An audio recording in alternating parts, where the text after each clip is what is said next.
G'day fellas, and welcome back to the channel. Quick recap of last week. We went 2 from 2. I can't believe that Warriors game. They really came out and gave it their all, smashing the Knights 40-10. And the Knights looked unstoppable. I really could have saw them not going to the grand final, but being in that final four mix. Warriors with SJ are the real freaking deal, man. As always, do your own research. Hopefully my tips make it a little bit easier for you. First up, we have the Panthers and the Stormies at a core stadium. Jerome Hughes and Xavier Coates are racing the clock to get back. So even if they do return, they might not be 100%. Some okay news, I guess, for the Panthers. Jarome Luai is likely to return, but I don't think he's as big of a boost as people seem to think. I've really been enjoying watching the Panthers play without Luai. They look better in attack, just as good in defense, and seem considerably more consistent overall. Isaac Tungo is set to return. Will Warbrick's biggest nightmare after that hit he took from Tungo last time these two played. I do think the Storm put up a good fight, but the Panthers are just so strong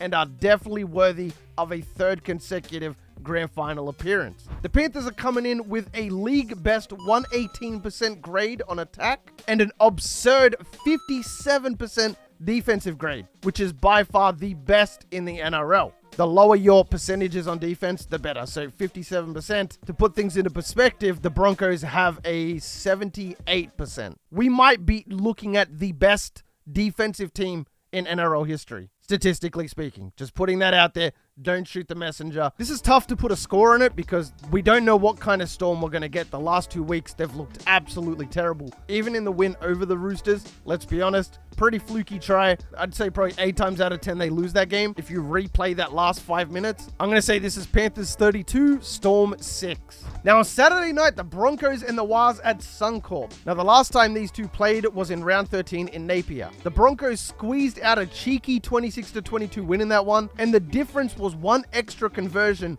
and a penalty goal. So that tells me that both of these teams can score on each other in any situation. There's no outs in this one from what I can see. The Broncos have won just 4 of their last 10 against the Warriors, but they've won 9 of the last 15 against the Warriors at Suncorp. The Broncos are coming in as heavy favorites here, which confuses me. Statistically, overall, the Warriors fall short to the Broncos. But as we saw last week, the stats heavily favored the Knights, and the Warriors steamrolled them. But let's cut the shit for a second. Let's just tone it down a little bit. Stats over here, stats over here. Let's cut the crap. The Panthers and the Broncos have by far been the best 2 teams in the NRL this entire season. If you were to go back to week 3 and say, in an unbiased decision, which 2 teams should be in the grand final this year, 95% of people are saying the Broncos and the Panthers. They're the best 2 teams. Simple. It will be one of the best grand finals in recent history. I'm telling you. It's basically a mini origin, essentially. We've got Reece Walsh versus Jarome Luai. And I really do think the Warriors could make a good crack at it next year with RTS coming back. I want to see the Panthers and the Broncos on the biggest stage in the NRL. I'm going to say this is a close game. I'm going to go Broncos 30, Warriors 24.